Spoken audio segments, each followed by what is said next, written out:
बातचीत करते हैं शौर्य जी से। शौर्य जी आज आईपीओ लेकर नहीं आए हैं क्योंकि एक बड़ा इवेंट होकर चुका है, वो है बजट, और बजट में बहुत सारी घोषणाएं हुई हैं स्टॉक स्पेसिफिक।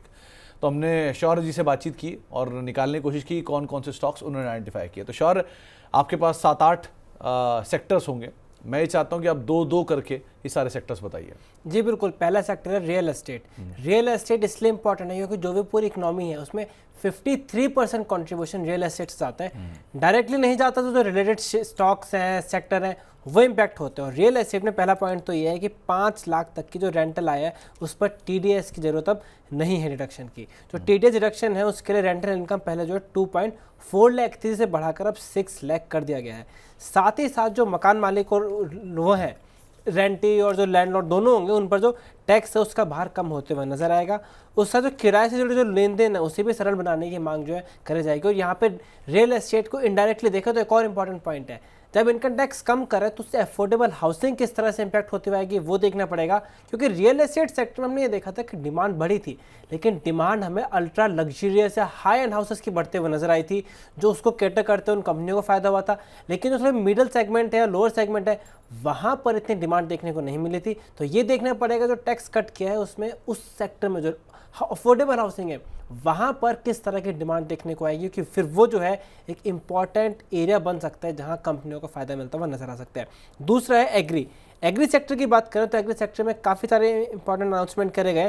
पहला ये है जो किसान क्रेडिट कार्ड है उसकी लिमिट को बढ़ाकर 3 लाख से 5 लाख रुपए कर दिया है। साथ ही साथ जो किसान क्रेडिट कार्ड के तहत जो लोन है उसकी रकम में बढ़ाई गई है और अब जो है किसान क्रेडिट कार्ड से 7.7 करोड़ किसान है, 7.7 करोड़ लोगों को फायदा होता हुआ नजर आएगा।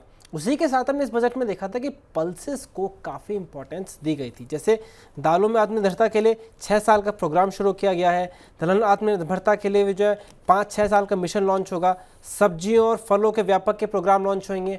हमने साथ में ये भी देखा सरकार ने काफ़ी ऐसी स्कीम्स भी लाई हैं कि जो पूरा एग्री इंफ्रास्ट्रक्चर है, चाहे स्टोरेज हो गया या प्रोसेसिंग हो गया या मॉडर्न तरीके से फार्मिंग की ट्रेनिंग प्रोवाइड कराना है, तो उस पर भी इंफ्रास्ट्रक्चर में भी काफ़ी जोर है ताकि जो फार्मिंग है उसकी यील्ड बढ़ सके, किसानों को जैसे स्टोरेज का फायदा मिल सके। तो उस पर भी एक तरह से कहें तो पूरे फार्मिंग सेक्टर को मॉडर्नाइजेशन पे भी फोकस किया गया था।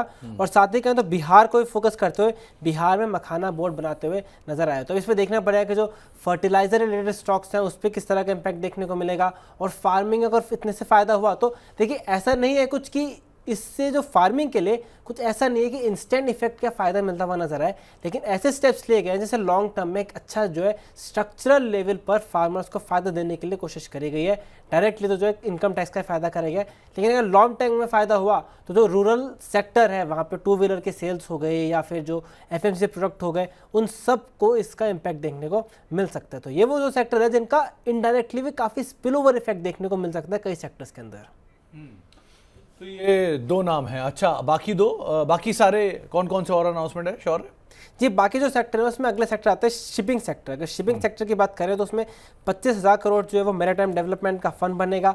साथ ही फंड में जो सरकार का 49% योगदान रहेगा और शिप बिल्डिंग इस सेक्टर और क्षमता को भी विस्तार करने की बात करी गई है। अब शिप बिल्डिंग के जो कर सकते हैं इस तरह से इंफ्रास्ट्रक्चर का ही पार्ट है, लेकिन इस बार इंफ्रा पे सरकार ने एक्चुअली अपने कैपिटल एक्सपेंडिचर को कम करा है। जो टारगेट था FY25 का वो था 11.11 लाख करोड़, जब घटकर कर दिया है 10.18 लाख करोड़। और FY26 के लिए रिवाइज्ड एस्टीमेट से टारगेट बढ़कर हुआ है 11.2 लाख करोड़। लेकिन अगर हम इनिशियल जो टारगेट था 1.11 लाख करोड़ उससे तो खाली 1% ही बढ़ाया है सरकार ने अपना जो कैपेक्स का टारगेट है। उसी के साथ जो 50 साल का ब्याज जो उसमें मुक्त लोन लेने के लिए जो 1.5 लाख करोड़ का आवंटन किया गया है। साथ ही रेलवे और जो का कैपेक्स है उसके बिना बदलाव के 2.51 लाख करोड़ पर रखा गया है। डिफेंस का बजट में अगर हम देखें तो जो जीडीपी के टर्म में वो बराबर रखा गया है, डिफेंस को भी हम इंफ्रा के साथ जोड़ सकते हैं।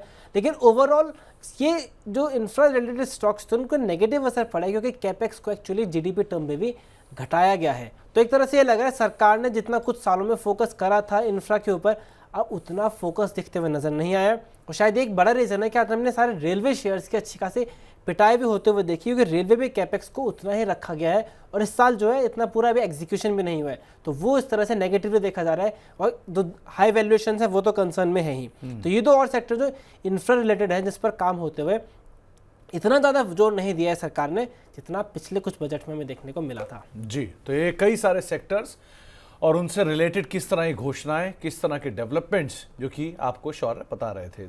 अलग अलग सेक्टर पे बहुत सारा काम हुआ है, लेकिन कुछ पे शायद नहीं भी होता हुआ दिखाई पड़ा है। शौर्य, बहुत बहुत शुक्रिया हमारे साथ मौजूद रहने के लिए, सारी डिटेल हमसे शेयर करने के लिए।